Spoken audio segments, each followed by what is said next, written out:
हमने 50 मशीनें मांगी ना सिर्फ, कितनी ज्यादा डर लग गया।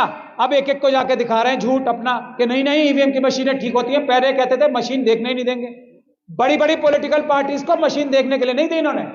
अब एक एक गांव में जाके, एक एक गली में जाके क्यों दिखा रहे हैं? क्योंकि हमने इन्हें बेनकाब कर दिया।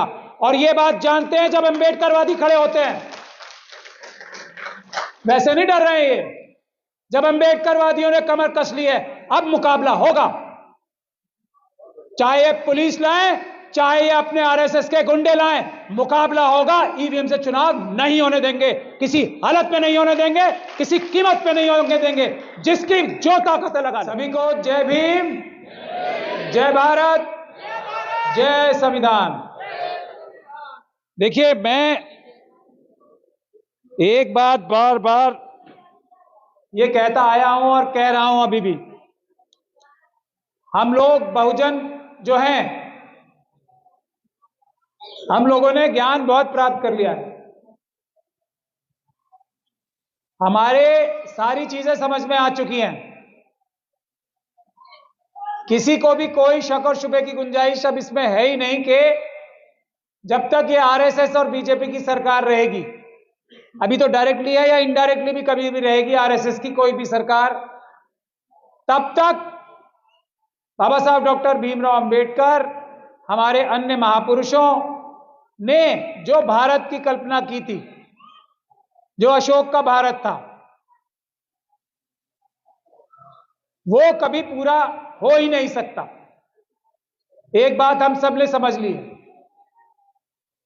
और इन लोगों को हटाने का तरीका भी हमने समझ लिया है कि हम लोग 90% हैं, 88% हैं, वोट देंगे, इनको हटा देंगे। और वोट देने से, क्योंकि 5 साल में इलेक्शन आता है, वोट देके भी ना हटा पाए तो हम भारत के संविधान की जो जो प्रावधान है, जो कानून बने हैं, जो बाबा साहब डॉक्टर भीमराव अंबेडकर ने इतनी लड़ाई करके हमारे लिए एक अच्छा संविधान बनाया था, उस पर अपनी संख्या, अपनी ईमानदारी, अपने संघर्ष के बल पे न्याय प्राप्त कर लेंगे, ये भी हमने जान लिया। तो अब आरएसएस और बीजेपी के लोग क्या करें, उसका एक एग्जाम्पल अभी कल आया है। उससे पहले भी एग्जाम्पल चल रहे हैं बहुत। कल वाला एग्जाम्पल मैं अभी बताता हूं, लेकिन जो सबसे बड़ा मुद्दे 2 चल रहे हैं इस वक्त देश में। तो ये जो हम सेमिनार्स करते हैं, मैं बार बार इस बात को बोल रहा हूं, जितने लोग हम सेमिनार्स में आते हैं, सड़क पे संघर्ष करने के लिए उतरे हैं उतने लोग। और दूसरा, जो भी आरएसएस और बीजेपी की मानसिकता का व्यक्ति है, जो भी, उससे बात करना बंद कर दें। पहला जो आपको रास्ता में बता, बात ही करना बंद कर दें। उनसे हमारा सिर्फ एक रिश्ता है, उनको जेल भिजवाने का, क्योंकि उन्होंने देश लूट के खा लिया है। पिछले 10 सालों में देश को लूट लिया, एक एक आदमी के घर से अनाज छीन लिया और 5 किलो अनाज के लिए मोहताज बना दिया। हम लोग जो दुनिया और देशवासियों को अनाज खिलाने वाले लोग थे, आज 5 किलो अनाज के लिए मोहताज बना दिया। यह है। तो पहला काम हमें जो करना है वो है बात करना बंद कर दो। और एक एक आदमी, अगर एक एक आरएसएस के कार्यकर्ता, पन्ना प्रमुखों के खिलाफ कार्रवाई अगर लिखित में पुलिस में करनी शुरू कर दे कि कल तो ये स्कूटर पे घूमते थे, आज मर्सिडीज में कैसे, कल तक झोपड़ी भी नहीं थी, आज ये महल कैसे, ये काम शुरू करें हम सबसे पहले। तो प्रैक्टिकल काम करने का वक्त आ गया।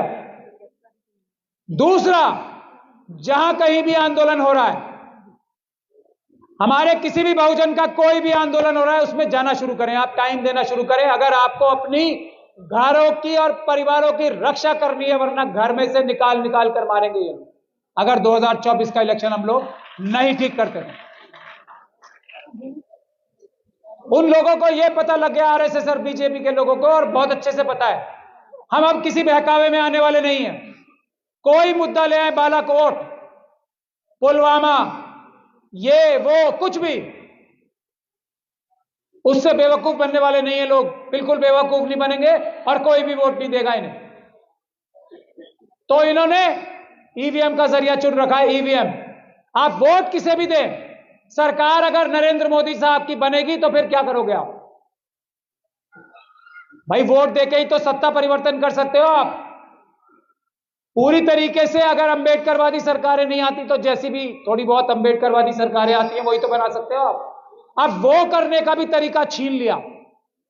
तो पहला मुद्दा तो ये है, समझ लो आप लोग ध्यान से। पहला मुद्दा है ईवीएम। इस वक्त ईवीएम के लिए जहां जहां भी आंदोलन हो रहा है वहां भारी संख्या में जाके ईवीएम का विरोध करें। हम लोगों ने जो ईवीएम हटाओ संयुक्त मोर्चा ने जो प्रोग्राम दिया है, और अभी 31 तारीख को बामसेफ की एक बहुत बड़ी कॉल है जंतर मंतर पे। आप सभी लोगों को, और आप सब लोगों को नहीं, अपने साथ कम से कम 10-10, 20-20 लोग लेके, आप सब जागरूक लोग हो। 31 तारीख को पहले सबसे पहला काम, 31 तारीख को बामसेफ ने जो कॉल दी है ईवीएम हटाने के लिए, उसमें सबको जाना है। हम सब लोग जा रहे हैं, हम सब लोग पूरी ताकत से जा रहे हैं। मैं सब लोगों से आह्वान करता हूं कि 31 तारीख के प्रोग्राम को ऐतिहासिक प्रोग्राम बना के इलेक्शन कमीशन को मजबूर करना है कि पेपर बैलेट से ही चुनाव होगा, ईवीएम से नहीं होने देंगे हम।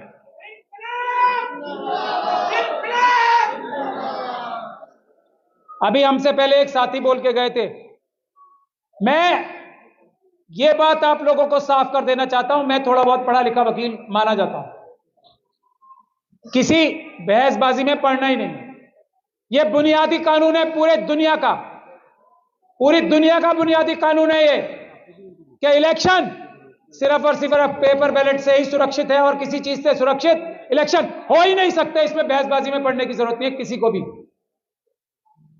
जो भी पेपर बैलेट के, कागज के बैलेट के, बैलेट बॉक्स के खिलाफ बोलता है वो झूठ बोलता है, वो बेईमान है। यह बात आप सोच के रखो, इसके आगे बहस नहीं। अभी एक हमारे साथी बोल के कहते हैं, इसीलिए मैं ये बात कह रहा हूं कि संविधान में संशोधन करना पड़ेगा अगर पेपर बैलेट से चुनाव करना है। ऐसा कानून में कोई प्रावधान नहीं है जो पेपर बैलेट से चुनाव ना हो सके, ऐसा कोई नहीं है। बल्कि आज भी जो कानून है वो पेपर बैलेट वाला ही कानून है। बैलेट, ये जो ईवीएम मशीन भी है ना, इसको भी पेपर बैलेट ही मान के इलेक्शन होते हैं। बुनियादी कानून आज का भी पेपर बैलेट का ही है। तो इसलिए मैं निवेदन कर रहा हूं, ये वकालत का जो काम है, कानून बताने का काम है, हम पे छोड़ दीजिए। हम झूठ नहीं बोलते, हम सच बोल रहे हैं।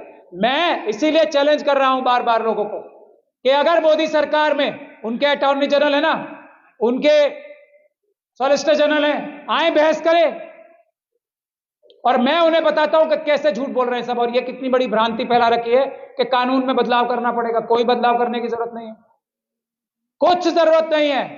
पैसे कम खर्च होंगे, ये मैं कह रहा हूं, मेरी बात पे तो भरोसा है आपको। पैसे कम खर्च होंगे, टाइम कम खर्च होगा, और सबसे ज्यादा सुरक्षित इलेक्शन होंगे पेपर बैलेट से। ईवीएम से चुनाव सुरक्षित हो ही नहीं सकते। पैसे ज्यादा खर्च होते हैं और धोखा ही धोखा है, टाइम भी ज्यादा लगता है। तीनों तरीके से ईवीएम से चुनाव धोखा ही धोखा है, फ्रॉड ही फ्रॉड है। इसके अलावा कुछ बात ही करने की जरूरत नहीं है। जो ईवीएम के पक्ष में बात करता है वो समझ जाओ, या तो बेवकूफ बन रहा है या बेवकूफ बना रहा है। देश बचाओ।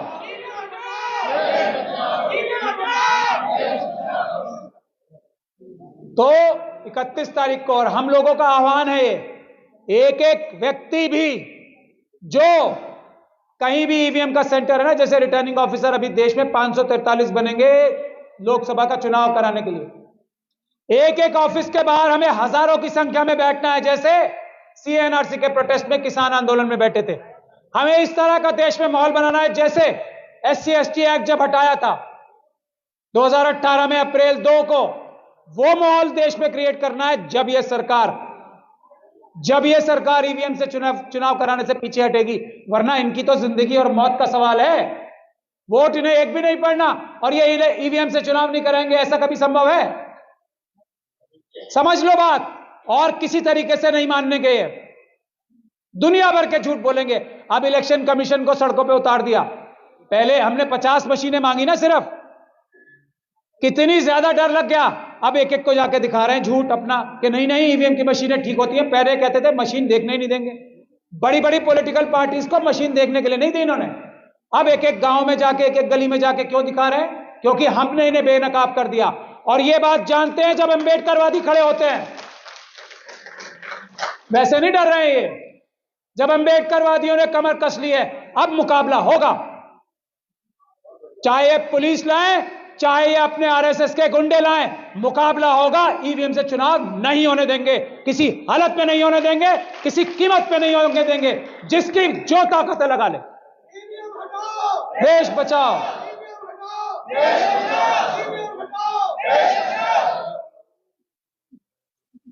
तो ये बात अब दिमाग में 31 तारीख का पहले क्लियर कर ले। दूसरा, अभी एक जो ठेकेदारी प्रथा के बारे में हमारे वीर सिंह निगान साहब बोल रहे थे ना, अभी देखो, आप पढ़ाई लिखाई करेंगे हमारे लोग। पहली बात, जो एक बात ये रिजर्वेशन के खिलाफ बोलते हैं, दूसरा मुद्दा मैं बता रहा हूं आपको। जो व्यक्ति जैसे ईवीएम के बारे में जो बोलता है वो चोर है, बदमाश है। जो ईवीएम का सपोर्ट करता है वो डकैत, लुटेरा, चोर, बेईमान, देशद्रोही है। सीधी बात। उसी तरीके से रिजर्वेशन के खिलाफ जो बोलता है वो बेईमान, चोर, लुच्चा, लफंगा, लुटेरा सब है। बात ध्यान से समझ ले। जो रिजर्वेशन से किसी भी नौकरी में जाते हैं वही ईमानदार हैं, उन्हीं के पास दिमाग है। जो रिजर्वेशन से नहीं जाते वो कमअक्ल हैं, बेवकूफ है, गधे हैं। करे केस मेरे ऊपर, मैं साबित करूंगा। ये बात अपने दिमाग में क्लियर कर लें। हम ये बात क्यों कहते हैं? सुप्रीम कोर्ट की जजमेंट है, रिजर्वेशन मींस मीडियोक्रिटी, मतलब रिजर्वेशन को सुप्रीम कोर्ट ये बोल रही है कि जो क्वालिटी है कॉम्प्रोमाइज होती है। इससे बड़ा झूठ दुनिया में कोई नहीं होता, हो ही नहीं सकता। वोट हमारा, राज तुम्हारा। वोट हमारा, राज तुम्हारा।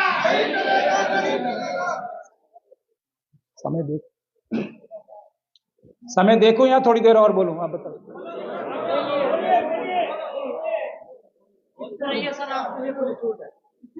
शुक्रिया मुझे छूट देने का। आरएसएस से भी यही को छूट दे दूंगा मैं बोला। दूसरा मुद्दा रिजर्वेशन का, वीवीपैट। मैं फिर बोल रहा हूं, जो भी किसी तरह की भी बात करता है, वीवीपैट भी धोखा है, सब धोखा है, सब फ्रॉड है, सिर्फ पेपर बैलेट। किसी बात ही नहीं करनी। जब हमने रिजर्वेशन का मुद्दा, ये खुल के आम ये बोल सकते हैं कि रिजर्वेशन वाले जो हैं उनको काम करना नहीं आता। खुलेआम बोल रहे हैं ना ये। इसी ग्राउंड पे हमें नॉट फाउंड सुटेबल करते हैं ना ये। एनएफएस क्या होता है? Not found suitable. खुलेआम करते हैं। हम लोग पता नहीं क्यों बैकफुट पे रहते हैं, डिफेंस करते हैं। ये जो इंटरव्यू लेने वाले हैं, मैं आज ऐलान कर रहा हूं, ये नेवर फाउंड सुटेबल हैं। जो इंटरव्यू लेने बैठते हैं, नेवर फाउंड सुटेबल। जो इंटरव्यू लेने बैठेगा उसके मन में एकलव्य का कॉन्सेप्ट होगा। समझ में आती है बात आप लोगों को? हजारों साल से द्रोणाचार्य पुरस्कार देते हैं ना ये।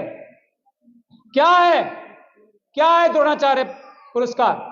क्या है कॉन्सेप्ट द्रोणाचार्य साहब का? एकलव्य का कॉन्सेप्ट है ना। और उसको अपना द्रोणाचार्य पुरस्कार उसको देते हैं जिसको ये टीचर मानते हैं। सही बात है ना। और कुछ चाहिए सबूत, और कुछ सबूत भी चाहिए। जो आइडल है वो एकलव्य का कॉन्सेप्ट है। फिर भी एकलव्य को यह बताना पड़ेगा कि मैं सबसे बड़ा धनुर्धर मैं ही हूं, यह बताना पड़ेगा। अगर एकलव्य है तो वो सबसे अच्छा है। खत्म बात। इसके आगे बहस करना बेवकूफी का काम है। ये लोग कभी अकलमंद हो ही नहीं सकते, मेहनती हो नहीं सकते, ये ईमानदार हो नहीं सकते, बाय डिफॉल्ट नहीं हो सकते। हां, अच्छे बुरे लोग कहीं भी किसी भी कम्युनिटी में होते हैं। अंबेडकरवादियों में भी कई बेईमान हो सकते हैं, कम होते हैं, और उधर भी हो सकते हैं, वहां ज्यादा होते हैं। ये बात जब तक आप मान के नहीं चलोगे, जब तक कुछ नहीं होगा। तो दूसरा एक आंदोलन चल रहा है देश में, जिसके लिए अभी यूजीसी ने, हम लोगों ने पकड़ लिया ना, अंबेडकरवादियों ने तो फौरन बैकफुट पे चले गए। वरना क्या कह रहे थे कि हमारे जो पढ़ लिख के डॉक्टर रितु जैसे टीचर, रोहित वेमुला जैसे टॉपर, जो पढ़ लिख के सबसे आगे जाएंगे, एकलव्य बनेंगे, उनको क्या कहेंगे? नॉट फाउंड सूटेबल, और बाहर कर देंगे कान पकड़ के। ये यूजीसी कर रहा था। ये अपराध है, हम इसके खिलाफ एफआईआर कराने जा रहे हैं। डॉक्टर मेरी बात हो गई है, ये यूजीसी के चेयरमैन के खिलाफ हम एफआईआर कराने जा रहे हैं। ये कैसे निकाला ऑर्डर? कैसे निकाला ये ऑर्डर? तो दूसरा बड़ा आंदोलन इस वक्त चल रहा है देश में यूनिवर्सिटीज में। यूनिवर्सिटीज में आंदोलन खड़े होते हैं किसी भी देश के, तो ईवीएम का और जो ये यूनिवर्सिटी का डॉक्टर रितु का आंदोलन चल रहा है 6 तारीख का है, उसमें हजारों नहीं लाखों की संख्या में आए। ईवीएम के लिए भी 31 तारीख को और 6 तारीख को दिल्ली यूनिवर्सिटी गेट नंबर 4 पे, दिल्ली यूनिवर्सिटी गेट नंबर 4 सुबह 10 बजे और 31 तारीख को जंतर मंतर। यह हमारा रास्ता है, इसके अलावा सब मिथ्या है। और की ईवीएम के खिलाफ हर रिटर्निंग ऑफिसर के ऑफिस के बाहर और जहां जहां इनके पेपर बैलेट्स नहीं, ये ईवीएम की मशीन है, जहां जहां जिस वेयर हाउस में है उसके बाहर परमानेंट प्रोटेस्ट लगाने की जिम्मेदारी जो लेता है, इस वक्त सबसे बड़ा अंबेडकरवादी वही है, इस वक्त सबसे बड़ा संविधानवादी, इस वक्त सबसे बड़ा देशभक्त वही है जो इन 2 कामों में हमारा साथ देता है, जो इन 2 कामों में आगे बढ़ के लड़ाई करने को तैयार। बस मेरा टाइम पूरा हो गया, मैडम भी बार बार खड़ी हैं पीछे। मेरी यही 2 गुजारिश है, बहसबाजी बंद, भाषणबाजी बंद, सड़क पे उतर के खून पसीना बहाने के लिए हम लोगों को तैयार होना है। हमारे सारे प्रोटेस्ट कानूनी होते हैं, हमारे सारे प्रोटेस्ट पीसफुल होते हैं। हमारे ऊपर दिल्ली यूनिवर्सिटी में लाठीचार्ज भी हुआ, भानु जी और हम